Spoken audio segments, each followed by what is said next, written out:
Nuevamente para mí es un gozo estar con ustedes este día, desearles una feliz Navidad, un próspero año nuevo.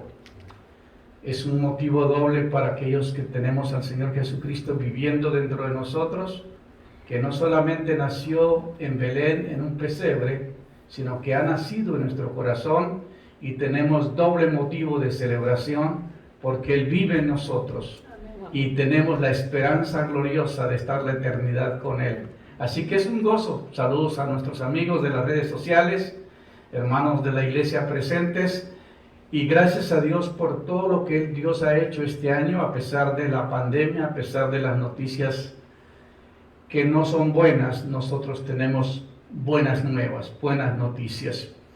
El día de hoy vino una pareja a dar gracias por el milagro que Dios ha hecho en la vida de ellos.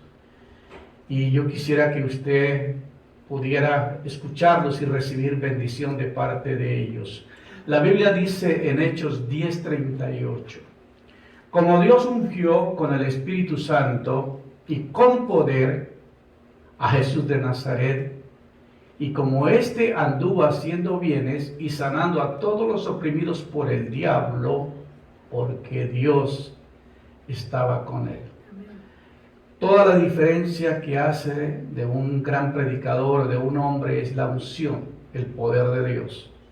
Y cuando Dios ungió al Señor Jesucristo, dice la Biblia, lo ungió con Espíritu Santo y con poder para hacer bienes, para sanar a los enfermos y a los oprimidos por el diablo. Así que en esta mañana vamos a escuchar un tremendo testimonio. Mis hermanos vienen para dar gracias, ellos ya son parte de nuestro ministerio, y yo voy a presentar a mi hermano Raúl Pica, que venga, lo salude y nos presente a su esposa y comparta. Buenos días. Aquí está mi esposa Erika, pues aquí en la iglesia, ustedes la conocen, y pues a las personas en las redes sociales que no, pues ya la conocerán. Y estamos aquí para darle gracias al Señor primero que nada por el milagro y por la palabra contestada. Ustedes supieron lo que ella tiene, por lo que ella pasaba, cómo estaba, su lado derecho. El lunes antepasado el pastor fue a casa, que es casa de ustedes, y ahí nos reunimos, nos ministró, entregamos todo lo que teníamos que entregarle a Dios y le pedimos a Él que Él fuera quien guiara nuestras vidas. El martes mi esposa tenía su primera sesión de quimioterapia. Fue una pelea grandísima porque ya estando ahí, ella tuvo una reacción muy grande, se brotó toda de su cara, se le cerró su garganta, sus oídos se le querían reventar, no podía pasar, tuvieron que suspender la quimioterapia. Llega el doctor y me dice que si esa quimioterapia en particular, que era la primera, no se la ponían, él no me garantizaba que mi esposa viviera. Entonces me puse a orar y a pedirle al Señor, y le suspendieron como 45 minutos el medicamento, regresaron, se la volvieron a empezar, la empezaron muy lenta. A mediación de esa bolsa, cuando ya después de esos 45 minutos mi esposa pudo tomar el medicamento y que ya no le hiciera reacción, su seno se le bajó como la mitad de lo que, y ustedes saben cómo estaba en ese momento. Y terminamos y nos fuimos a casa. Al siguiente día tenía ya otro procedimiento en el hospital. ¿Y cuál fue la sorpresa de ella? Que en la mañana se levanta y su pecho está del mismo tamaño los dos. No tenía nada, o sea, absolutamente nada. Entonces pasaron los días, le hablé al pastor, le comenté, y llamo a la doctora, a la oncóloga, como a los 4 o 5 días. Y me pregunta por Erika, que cómo está y todo, y le comento su evolución y todo, que ella se encuentra muy bien. Le digo, doctora, y ella ya no tiene el tumor que se le sentía y que se le veía. Y me dice, ¿Are you kidding me? Le dije, no, Le dije, no se preocupe, el día 30 usted tiene cita, le dije, y usted misma lo va a ver. Y pues eso es lo que yo personalmente les quería compartir, y pues mi esposa les dirá lo que pues ella es la que lo vive y lo siente. Sí, pues así es. El lunes que estuvieron ustedes, de hecho, cuando le dice a mi esposo que ponga la mano sobre mi pecho, yo sentía que la mano de él estaba muy lejos, pero dice él que cada vez la acercaba más y él sentía que se estaba reduciendo. Y me acuerdo muy bien que ese lunes yo me pesé y porque dije, para saber, Sí. a los 3 días, como los 4 días después de lunes, me volví a pesar y la bola pesaba aproximadamente 9 libras, porque fue lo que bajé. Sí, estaba enorme. Ya quería reventar, ya no había cavidad para esa, y fue increíble, ver de un día para otro, cómo desapareció, porque la doctora dijo, en la primera quimioterapia vas a ver un cambio. Sí, un cambio, pero ya no tengo nada. Yo me confieso sana, y desde un principio yo le dije a mi esposo y a mi niña, porque se ponían muy tristes, le digo, yo estoy bien, le digo, van a ver que voy a ir y me van a decir que ya no tengo nada. Y efectivamente, sí es, a la tercera, yo sé que tengo que atravesar por el procedimiento, pero yo estoy sana. Amén. Dios me hizo Gloria el a Dios. milagro. Gloria a Dios. No se baje. No se baje. Para mí es sorprendente porque cuando Dios tiene los planes de usar una pareja, usar unas vidas, la única manera que las personas verdaderamente hacen la obra de Dios es cuando ven que Dios es real. Sí. Porque podemos hablar de que Dios sana, salva y liberta, pero si no lo ha hecho en nosotros, ¿cómo podemos predicar?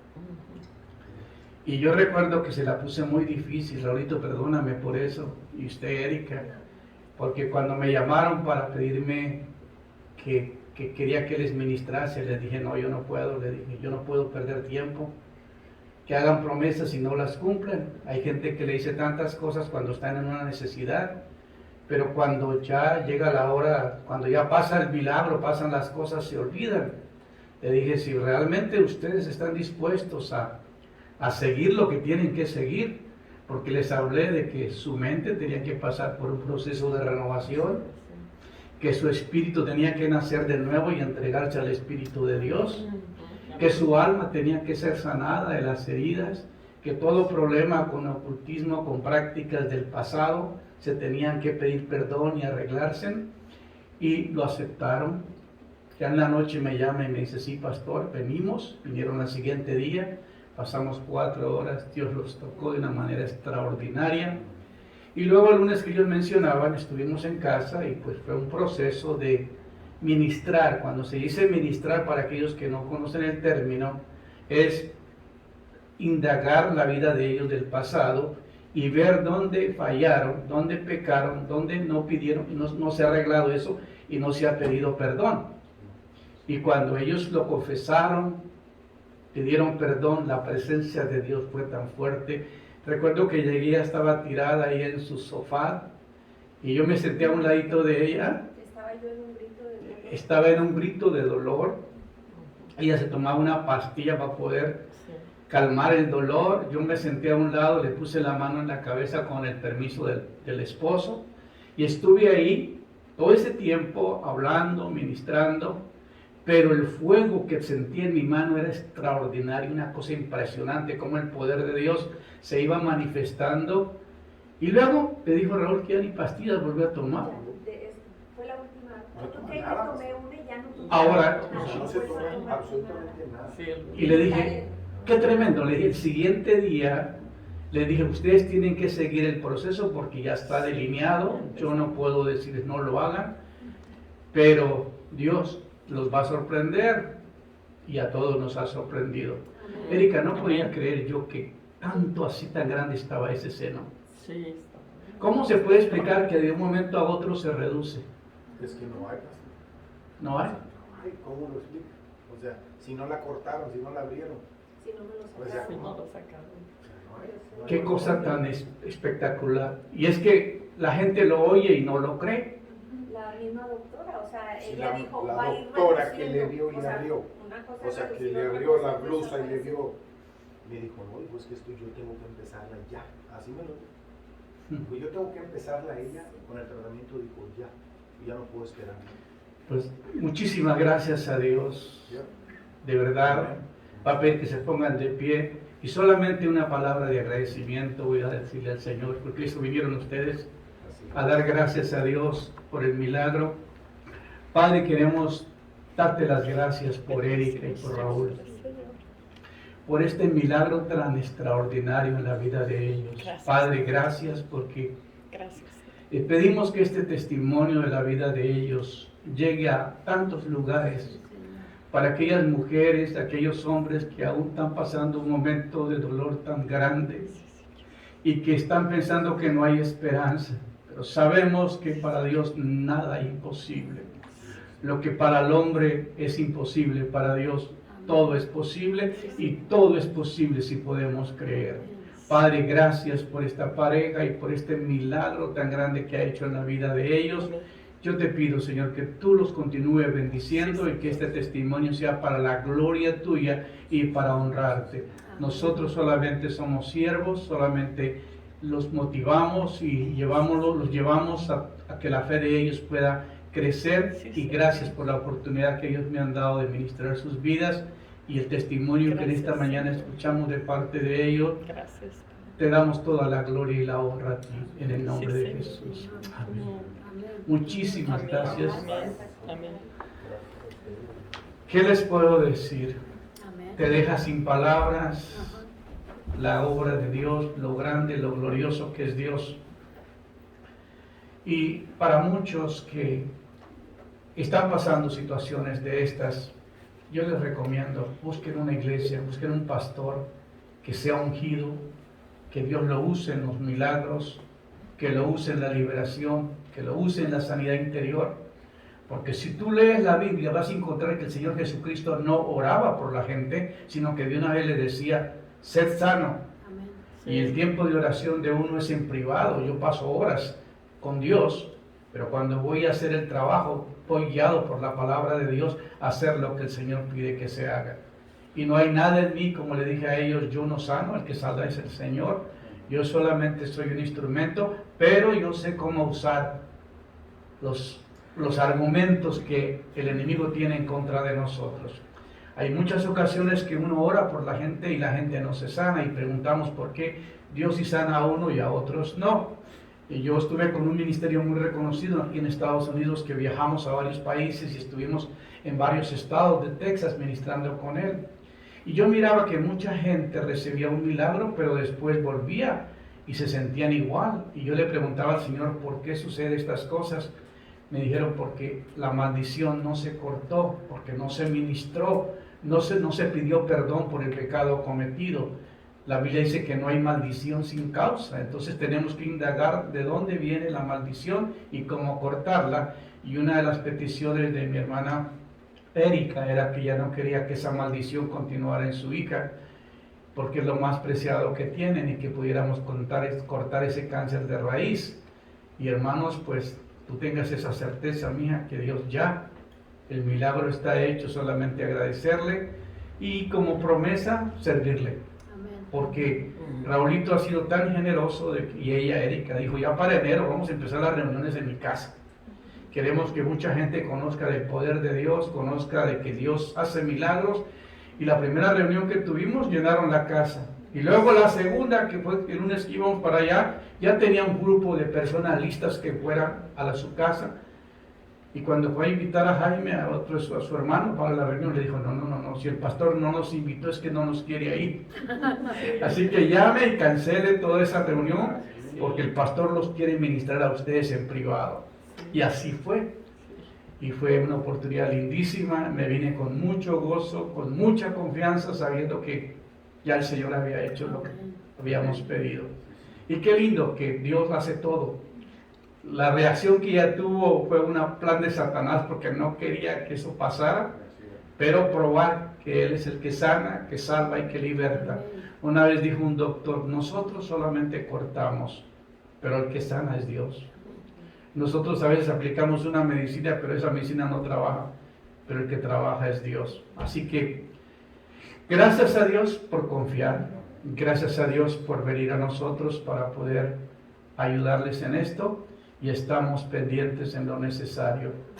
Así que si alguno de ustedes por las redes sociales quieren saber un poquito más del ministerio, háblanos, mándanos un mensaje, con mucho gusto estaremos compartiendo. Nosotros lo ponemos live en Facebook y luego lo ponemos en YouTube, y pues sigue este testimonio para buen rato, amén. Así que en este día quisiera hablar un poquito sobre el alivio en la disciplina. Muchos de nosotros pensamos que cuando nos viene una situación difícil en la vida es porque Dios me está castigando. No, Dios no castiga. Un hermano decía un día que él se golpeó y que no podía caminar porque Dios lo castigó porque no había hecho algo. Dios no trabaja así. Dios no es vengativo. Dios no se goza de la maldad de cuando nos ve enfermos. Él quisiera que no pasáramos por el dolor. La verdad es así. Pero muchas veces nuestra negligencia, nuestra falta de conocimiento de la verdad, nuestra falta de compromiso, nos lleva a hacer situaciones hasta que la vida nos pasa la factura, y luego ahí donde nosotros necesitamos recapacitar. Porque cuando yo los miré a ellos dije, no, esto el Señor los ama demasiado. Porque cuando oro por ellos la unción fluye a un nivel extraordinario. Dije, no, es que Dios tiene un plan extraordinario en la vida de ellos, y qué triste que tengan que pasar por esta prueba, pero tiene un propósito. Lo más lindo es que tenga un propósito al final de todo. Si nosotros leemos en Hebreos 12, capítulo 6, versículo 7, la Biblia dice que el Señor al que ama, disciplina y azota a todo aquel que recibe por hijo. Si soportáis la disciplina, Dios os trata como hijos, porque ¿qué hijo es aquel a quien el Padre no disciplina? Aquí está hablando de la relación que Dios tiene con sus hijos. Es una gran diferencia decir que yo soy creación de Dios y soy hijo de Dios. No. Hay una gran confusión en la humanidad, que porque nació en este tiempo y porque viene de la creación, somos creados por Dios, pero hijos solamente lo que Dios engendra a través de su Espíritu. Cuando la Biblia nos habla del nuevo nacimiento, de nacer de nuevo, habla de que nuestra mente tiene que pasar por un proceso de renovación. Habla de que nuestro espíritu tiene que unirse al Espíritu de Dios y nacer nosotros de nuevo, porque Dios se une a nosotros a través de su Espíritu, y el Espíritu nos lleva a un proceso en nuestra vida, a aprender muchas cosas. Él es el que nos imparte los dones, los ministerios, y de esta manera nosotros vamos aprendiendo. Yo recuerdo que a mí Dios me llevó por varios ministerios muy poderosos, que Dios los usa de una manera extraordinaria. Yo iba con la idea de ayudar, pero Dios tenía la mentalidad de que me estaba enseñando. Siempre uno piensa que uno está ayudando, pero no es cierto. Dios te está enseñando lo que tienes que aprender. Y pues bueno, ha sido una escuela extraordinaria la que Dios nos ha permitido pasar y vivir con mi esposa. Y ahora, en este día, aprender el alivio en la disciplina. Es lo que vamos a aprender. Cómo un rey que estaba pasando por una situación tan difícil no se quejaba del dolor, porque pues aunque estaba sufriendo una agonía, él solamente le decía al Señor, lo que estoy viviendo yo lo merezco. Yo estoy pagando mis consecuencias. Solamente le pedía alivio en medio del dolor. Aliviáname la carga, le decía el Señor. Entonces, encontramos esta palabra en el Salmo 6, versículo 1. Él pensaba que Dios estaba enojado. No, él decía, Jehová, no me reprendas en tu enojo. Como si pensaba que el enojo de Dios estaba con él. Bueno, Dios sí estaba preocupado, porque Dios lo había traído de las corregas, de allá del rancho, como dice, y lo trajo al palacio. Pero lo había traído para que fuera un testimonio vivo del poder de Dios y para que fuera un gran rey, pero cometió muchos errores David. Y entonces se miró en esta palabra: el padre al hijo que ama lo disciplina y azota a todo aquel que recibe por hijo, porque si se os deja sin disciplinas, dice otra versión, sois bastardos y no hijos. Entonces, cuando tú estás en los planes de Dios, Dios va a usar diferentes métodos para atraerte, para mostrarte que Él tiene planes con tu vida. Amén. Y que Dios quiere mostrarse a través de las dificultades. A un día le preguntaba yo a Dios que por qué existe un gobierno malvado de las tinieblas y un gobierno de luz. Me dijo, para mostrar la diferencia. Satanás vino a matar, robar, destruir, pero yo he venido para que tengas vida y vida en abundancia. Entonces hay que romper todo el anexo con el enemigo, hay que ver dónde el enemigo nos está cobrando por el pasado y luego resolver esta situación, porque eso es lo que se llama en la administración. Y luego entrar a pedir la unción y el poder de Dios, porque la Biblia dice que la unción rompe los yugos y que el yugo se pudre por causa de la unción. La unción de Dios, la presencia de Dios deshace. Nunca voy a olvidar un milagro extraordinario que miré en Tennessee. Habíamos viajado 17 horas de acá, un grupo de 17 personas, en una van que rentamos. Y llegamos allá y el Viernes Santo yo era parte de ese team de los pastores que ministran. Y el pastor tenía una cruzada grandísima y era el Viernes Santo. Y todos los enfermos están atrás en el auditorio, atrás en sillas de ruedas. Pero él tiene un grupo de pastores acá que están a la espera de que comience la adoración, la alabanza, y poco a poco nos mirábamos uno al otro y comenzábamos a caminar despacito, sin interrumpir, hacia el lugar donde estaban las personas enfermas. Y nosotros, los que estábamos con el equipo, éramos los que poníamos las manos en los enfermos. Y recuerdo que llegué el Viernes Santo en la mañana y veo a una señora que está en su silla de ruedas y veo a un hombre que está atrás de la silla de ruedas y le dijo, ¿tú eres el esposo de ella? Me dijo, yeah. Todo en inglés. Me dijo, yes. Le dije, ¿me permite orar por ella? Porque yo aprendí que yo necesito el permiso del esposo para orar por la esposa, porque él es el sacerdote o la autoridad en esa familia. Eso es algo que lo aprendí. Entonces me dijo, claro, sí, por favor. Y cuando voy, ella estaba tratando de levantarse en la silla y agarrada para tratar de ver si podía recibir el milagro. Y el Señor me dice, no ores. Wow. Entonces me quedo yo como mudo ahí mirándola. ¿Qué hago? Entonces le digo al esposo, disculpa, ¿me permite darle un abrazo a su esposa? Me dijo, sí, pastor. Cuando yo la abrazo, literalmente, yo sentí una fuerza que a través de mí pasó tan fuerte y la mujer se desvaneció, ¡pah! Cayó y comienza a enderezarse lo que estaba torcido. Yo no sabía dónde meterme, hermanos. Yo no sabía qué hacer. Era algo tan fuerte, tan impactante, no hay manera de explicarlo. Y cuando ella recibe el milagro, en esas venía el hermano del pastor y le digo, ven. Y le conté y me dijo, déjame, yo me la llevo. Y se la llevó caminando y ella empujando la silla de ruedas. Llegamos enfrente y el pastor le preguntó, ¿cuánto tiempo lleva en esa silla? Dijo, 5 años. ¿Qué te pasó? Tuve un accidente de tráfico y nunca pude volver a caminar. ¿Y tu pastor está acá? Sí, venimos de otro estado. Y venimos hasta acá esperando un milagro.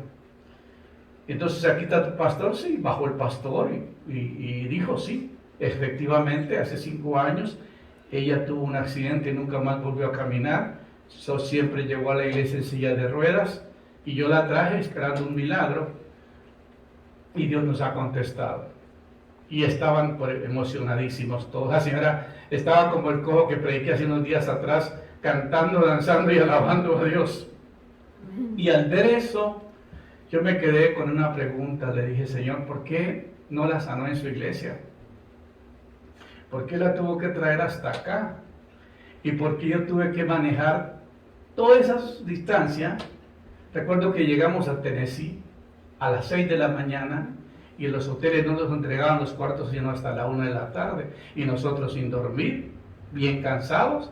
De buenas que había muchachos que trabajaban para el ministerio que me conocían bien. Digo, ya nos vamos, vénganse, métanse en nuestros cuartos y ahí descansen un rato. Pero así pudimos resolver eso. Y yo le preguntaba al Señor, ¿por qué no la sanó en la iglesia? Y me dijo, porque yo necesito enseñarte que para mí no hay nada imposible. Tú tienes que aprender que para eso lo estoy preparando, para que sirvas y para que Dios a través de tu vida pueda realizar estos milagros. Entonces para mí es extraordinario ver cómo el Señor ha ido preparándonos por diferentes medios. Nos dio un ministerio para la sanidad, otro para la liberación. Fueron varios ministerios que influenciaron en nuestras vidas para hacer el trabajo que hoy llevamos. Aquí hay un hombre escogido por Dios para ser rey, pero cometió un error muy grande y luego él se sintió culpable, se sentía mal porque había traspasado la autoridad divina, se había metido con una mujer casada y había varias situaciones que el rey estaba pasando en ese momento. Mandó matar al esposo de esta mujer, luego le nació un hijo de esta relación, luego fue una situación incómoda para el rey y él duró sin confesar ese pecado por mucho tiempo, pero luego Dios lo confrontó y le mandó un profeta que lo desnudó y le dio una parábola y luego cuando el rey le contó toda la historia y cuando el rey oyó dijo, un hombre como ese no merece vivir, merece la muerte. Y el profeta Natán le dijo, hey, ese hombre eres tú. Tú te acostaste con esta mujer. Y le dio detalles de todo lo que había hecho. Y él no se lo había dicho a nadie, nadie lo sabía. Pero para Dios no hay nada oculto. Por eso dice la Biblia, el que encubre su pecado no prospera. Mas el que lo confiesa y se aparta, alcanzará misericordia. Entonces, David está pasando una situación caótica. Y él culpaba su pecado. Él decía, Jehová, no me reprendas en tu enojo, ni me castigues en tu ira. Entonces, aquí vemos algo especial en este rey. Sabía cómo llegarle a Dios. David tenía sus errores, pero él sabía cómo ganar el corazón de Dios. Porque él conocía el secreto de cómo llegarle a Dios en un momento de necesidad. Jehová, no me reprendas en tu enojo, ni me castigues con tu ira. Ten misericordia de mí, oh Jehová, porque estoy enfermo. De una vez, estoy enfermo. Pero no me culpe, por favor, no me reprendas, no me castigues. Porque es la mentalidad nuestra, pensamos que Dios nos está castigando. Y en realidad, bueno, si lo podemos ver de esta manera, pues sí, pues era un tipo de castigo por lo que había hecho. Pero más que todo era una disciplina para corregir, porque el castigo nomás castiga y deja a la gente a que pase por las circunstancias, pero la disciplina es guianza, es corrección, es instrucción, es dirigirlo a que no haga lo mismo y para que no cometan más errores. A veces en la vida nos encontramos que fallamos y nos pasan cosas, pero al final nos damos cuenta que sacamos ventaja de las malas circunstancias. Y le dice, sáname, oh Jehová, porque mis huesos se estremecen. Yo creo que ni el Bengué le hacía bien en ese momento al pobre David. Andaba en problemas serios. Sáname, oh Jehová, porque mis huesos se estremecen y mi alma está muy turbada. Cuando nosotros, los hombres de Dios, nos salimos del plan de Dios y hacemos lo incorrecto, hay corrección, hay disciplina. Usted pregunta por qué tantos pastores han muerto en esta pandemia. ¿A qué se debe? Y nos llegan preguntas, ¿verdad? ¿Por qué? Pero nosotros no sabemos el por qué. Pero hay alguien que es nuestro jefe, que él sabe por qué tiene que hacer, ¿verdad? Corregir, disciplinar o sacarlos. Un día le preguntaba yo al Señor, esto pasó en Colombia, en Barranquilla, pastor que tiene una iglesia grandísima. Yo prediqué en un auditorio grande y me llevó la asociación de pastores para que le fuera a ministrar a la esposa de él porque él estaba en el hospital, habían rentado los cuartos alrededor del hospital para orar y hacer guerra. Y cuando yo fui, pedí hablar con la esposa del pastor, me llevaron para hablar con ella, nos encerramos en su oficina. Ella me contó que solamente podía vivir a través de pastillas, porque no podía soportar, no podía dormir, la angustia era terrible. Y una iglesia tan grande y ya no sabía qué hacer. Entonces, pero me enseñó una carta y me dijo, mi esposo murió, pero resucitó, y escribió esta carta. Él era un pastor muy legalista. Él no permitía que la mujer ministrase, ni que orase, ni que hiciese nada en la iglesia. Y controlaba a él. Y entonces el Señor le dijo, mira, la razón que yo tengo que reemplazarte, fue la palabra, es porque tú no estás cumpliendo con la asignación. Hay muchas personas enfermas espiritualmente, heridas emocionalmente, con traumas, con resentimiento, con amargura, con falta de perdón, y usted no ha tocado, no ha ministrado la vida de esa persona. Por esa razón tengo que reemplazarte. Y la mujer lloraba, y cuando me entregó la carta, yo ni podía creer lo que estaba mirando. Y le dije, vamos a orar y esas pastillas se van a terminar. Me dijo, ¿predicas mañana? Le dije, sí. Comencé un seminario en la iglesia, y la iglesia estaba pues en un dolor terrible por la partida del pastor. Pero recuerdo que el Señor me dijo en la hora de ministrar, me dijo, tú no vas a ministrar. Ponga manos sobre ella, úngela, y que ella sea la que ministre a la gente. ¡Wow! Y cuando la señora comienza a poner manos, la gente comienza a caer y comienza a ver una presencia de Dios tan marcada en ese lugar. Y entendí yo que a veces Dios tiene que tomar decisiones drásticas en nuestra vida para corregir, para instruir, para disciplinar o para apartarnos si no vamos a hacer las obras que Él nos llama que hagamos. Y yo tengo algo verdaderamente bien claro, que nosotros estamos en esta vida por un propósito único. No es la economía, no es nada, es más que todo cumplir la asignación que Dios nos ha puesto. Y así a veces el cuerpo no responda, uno siente la carga y la necesidad de hacer lo que Dios te pide que haga.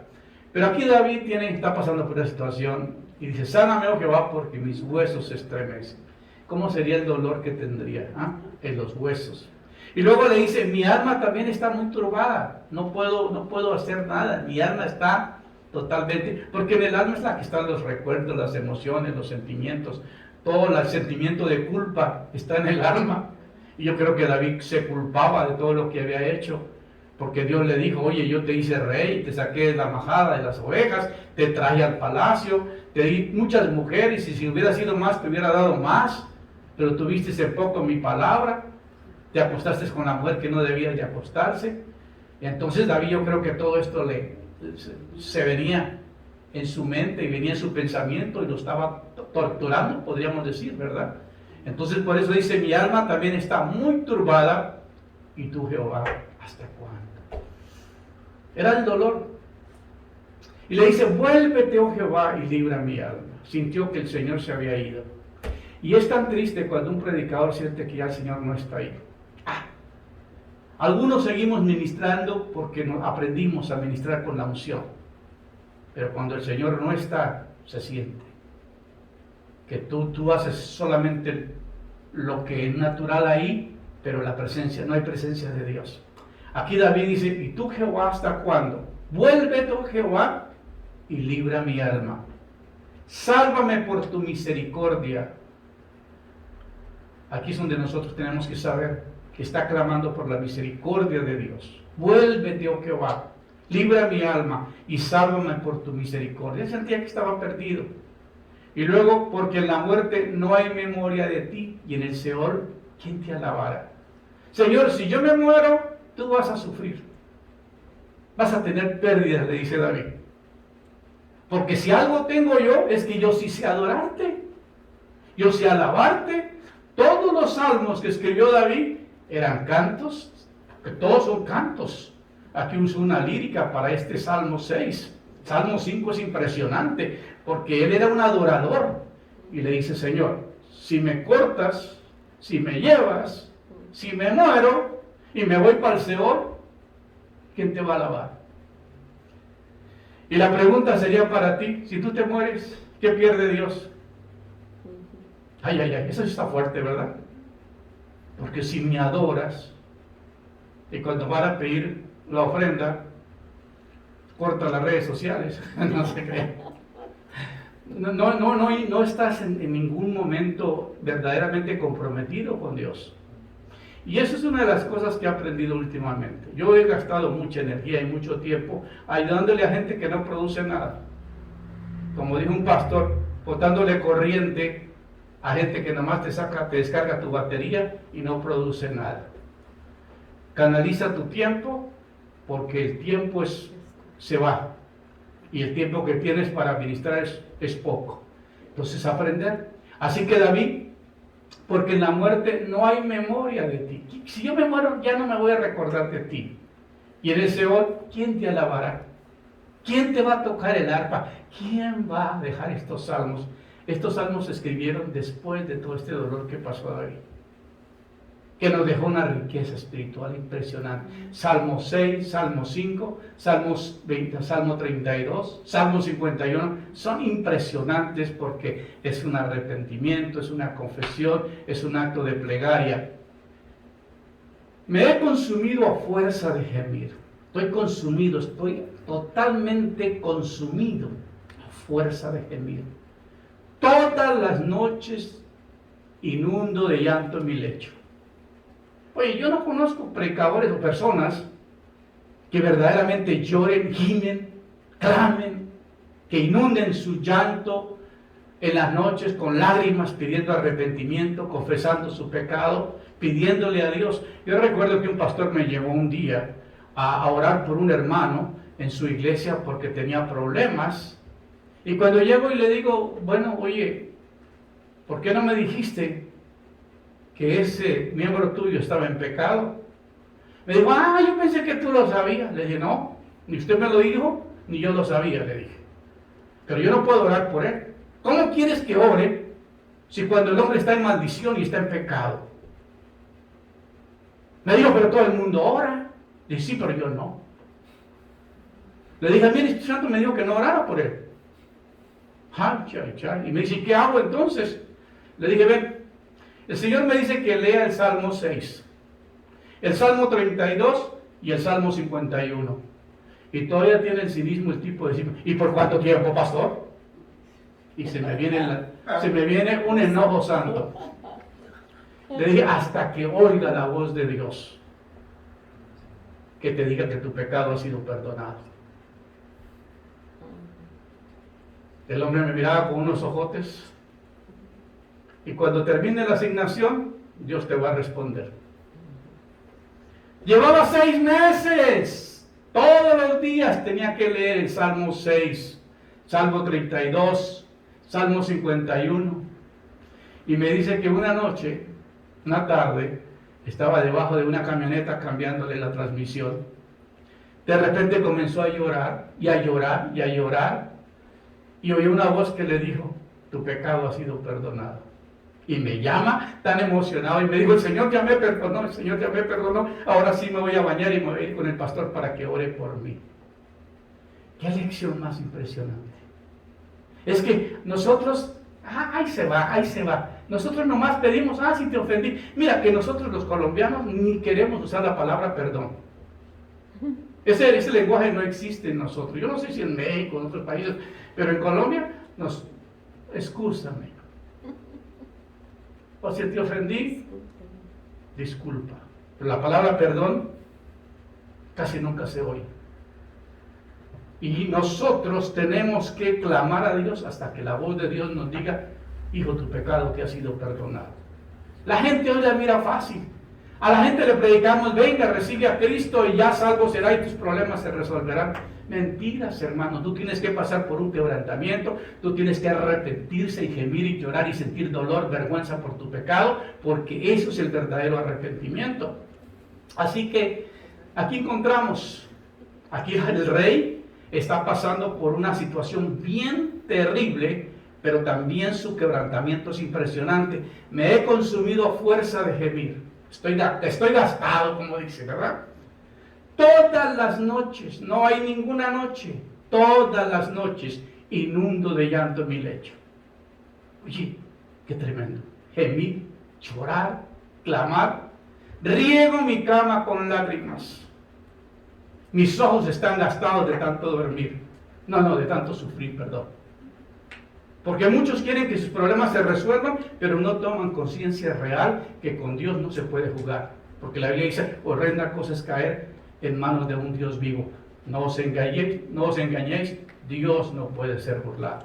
Entonces tenemos que entender que es grave la situación como hijos. Si tú eres hijo de Dios y has nacido de nuevo y caes en situaciones adversas, la reconciliación y el arrepentimiento es más que para un recién convertido. Un recién convertido viene y haya gracia y favor y Dios hace milagros. Pero una vez que ya estás en la lista de los escogidos y que eres un hijo de Dios, como cuando las personas me dicen, ay, es que yo no te voy a cambiar mi religión porque yo nací aquí y aquí me voy a morir. Y le digo, oye, ¿y si te mueres hoy? ¿Qué seguridad tienes de entrar al reino de Dios y tener la vida eterna? Y ahí sí los pongo de patitas, ¿no? Digo, pues yo no tengo ninguna. Digo, mira, no tengo interés en cambiar tu religión porque tu religión no te lleva a ningún lugar. Pero la Biblia dice que a todos los que recibieron a Cristo, les dio el derecho, les dio la potestad de ser hijos de Dios, los cuales no son engendrados de carne ni de voluntad de varón, sino de Dios. Entonces aquí vemos que Dios está disciplinando a un hijo. Porque el padre al hijo que ama, lo disciplina y azota a todo aquel que recibe por hijo. Porque si se os deja sin disciplina, sois bastardos y no hijos. Por esa razón David está pasando por una situación muy difícil, porque era un hijo y necesitaba corrección. ¿Amén? ¿Están de acuerdo conmigo? Amén. ¿Ok? Se han envejecido a causa de todos mis angustiadores. Cuando dice, mis ojos están gastados de sufrir, se han envejecido a causa de todos mis angustiadores. Los angustiadores son los demonios. Cuando estamos en corrección, los demonios vienen y se aprovechan, hermano. Yo recuerdo que cuando pasé por el COVID, yo no quería que llegara la noche, porque era una guerra violenta con los demonios. ¡Uy, Dios mío! Esto venían todas las noches y era peleé y peleé. Nomás me apareció un hermano y su hijo en un sueño ayudándome a acabar con esos marranos que llegaban y me querían acabar, con esos espíritus malignos que me querían destruir. ¿Por qué? Porque Satanás es el príncipe de los demonios y él asigna demonios para que te atormenten. Yo le dije, Señor, si he pecado, perdóname. Pero si es para corregirme algo o es para motivarme a hacer otras cosas mejores, pues está bien mi corrección, está bien mi disciplina. Pero me dijo, no vas a morir. No te quejes, no te pongas así. Tú vas a vivir. Y cuando ya me dio esa palabra, dije, entonces váyate, coy. Ya no lo quiero más. Porque tenemos que tener esa confianza que Dios está contigo. Ahora dice, ¿qué provecho saca uno con ello? Imagínate, no había tiempo más lindo que he pasado que esos meses, esas semanas que pasé con el Señor. Algo tan glorioso. Así que tuve guerra, pero tuve mucha presencia de Dios y mucha bendición. Amén. Pero aquí David dice, mis ojos están gastados de sufrir y se han envejecido a causa de todos mis angustiadores. Los demonios estaban como cuando el rey Saúl lo atormentaban los demonios. David sabía esto, porque David fue el que le espantaba a los demonios aquel. Tocaba el arpa y los demonios se iban. Dejaba de tocar, ¡pum!, y los demonios volvían. Entonces David lo llevaron para tocar el arpa y espantar los demonios. Estaba ungido el muchachito para echar fuera demonios. Amén. Apartados de mí todos hacedores de iniquidad, porque Jehová ha oído la voz de mi lloro, Jehová ha oído mi ruego, Jehová ha recibido mi oración. Se avergonzarán y se turbarán muchos todos mis enemigos y se volverán y serán avergonzados de repente. ¿Por qué? Porque Jehová, mi Dios, ha escuchado mi oración. Escuchó mi lloro, escuchó mi lamento. En este salmo parece estar pidiendo alivio de la disciplina. En esta misma petición el autor advierte a sus enemigos que pronto serán avergonzados y esto se considera un salmo de penitencial. Aunque está pasando por un momento difícil, aquí ve la victoria. Pronto los demonios te van a atormentar hasta que ver si te pueden destruir.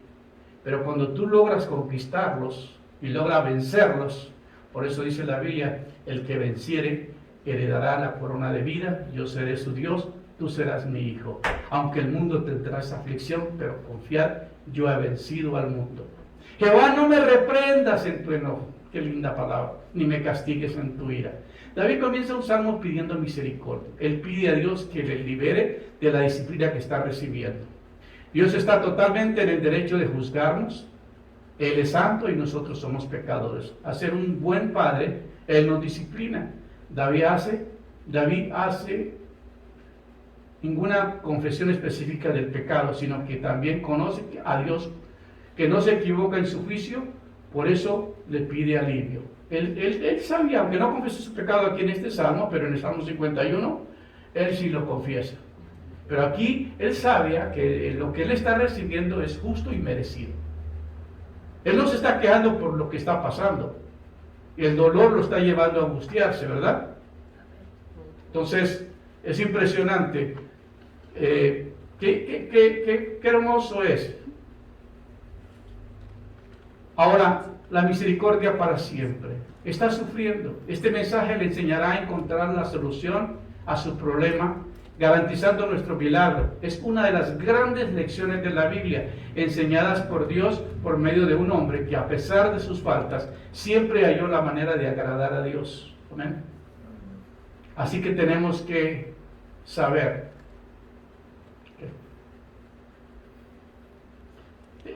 Estamos en angustia. Jehová, no me reprendas en tu enojo. David, uno de los hombres más sabios, siempre recurría a Dios cuando estaba en angustia, porque él sabía que Dios es un Dios que oye la oración. Siempre ha sido así. Sigue como siempre dispuesto a oír la oración. Al principio más alentador de la oración y el ruego, más poderoso es mirarlo a Él como nuestro Rey, como nuestro Dios. Y eso es las enfermedades, y ese es el dolor. Mira, mi hermano, si no te puedo continuar predicando esta mañana porque parece que el tiempo se me está yendo. Me están diciendo una señal, pero no la entiendo. Dímelo en voz alta, ¿cuánto me falta?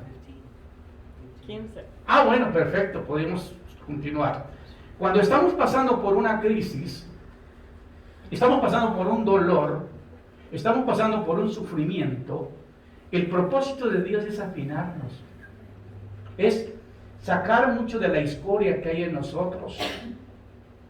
Cuando estamos bien nos olvidamos de Dios. Es como cuando en Navidad damos regalos y los niños disfrutan los regalos, pero ellos no se preocupan del que se lo dio.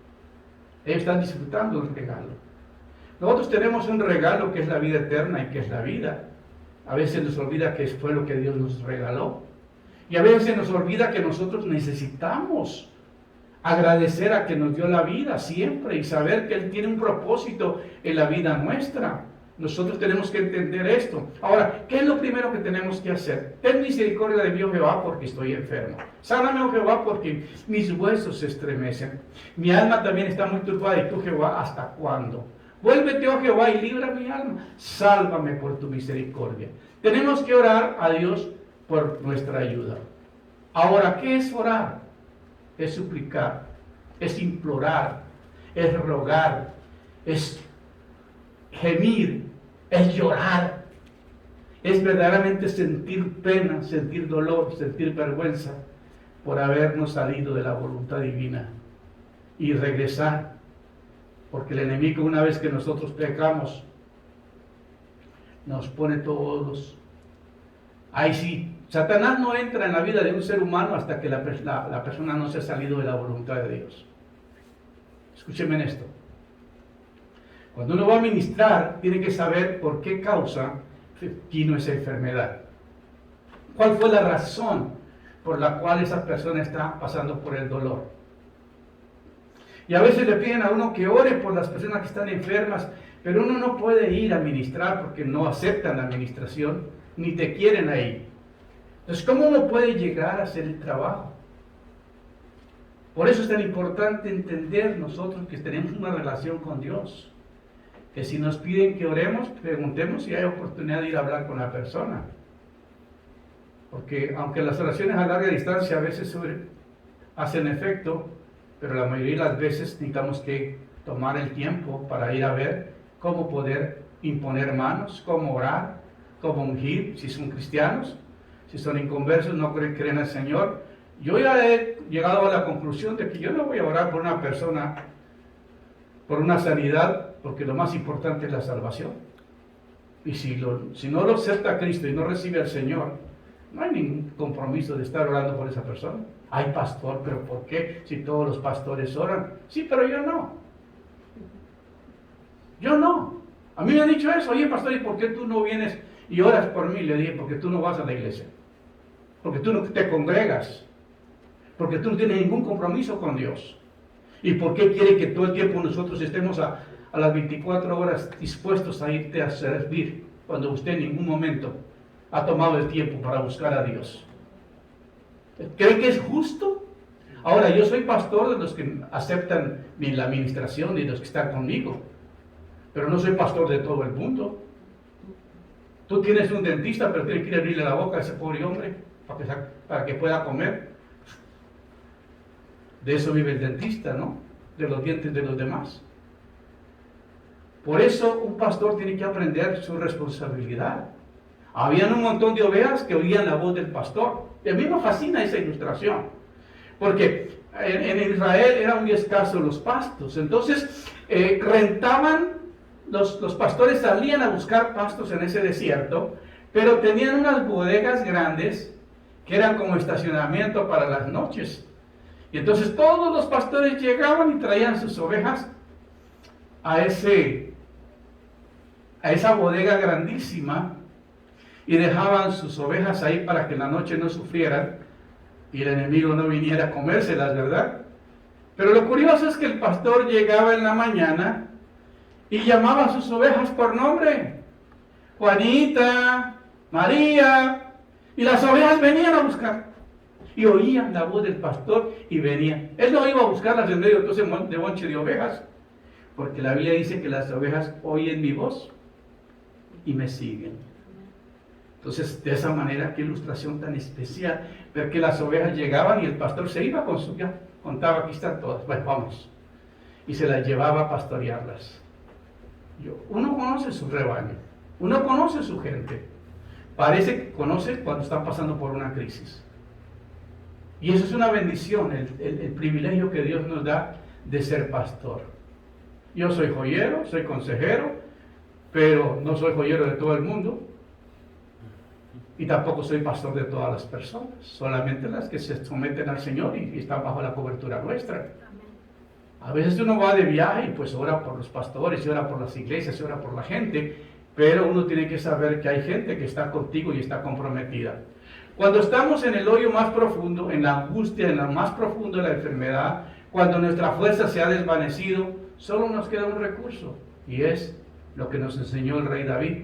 Grandes hombres de la Biblia y aún nuestro Señor Jesucristo, en sus momentos más difíciles, Él se levantaba muy temprano y se iba aparte de sus discípulos para hablar con su Padre.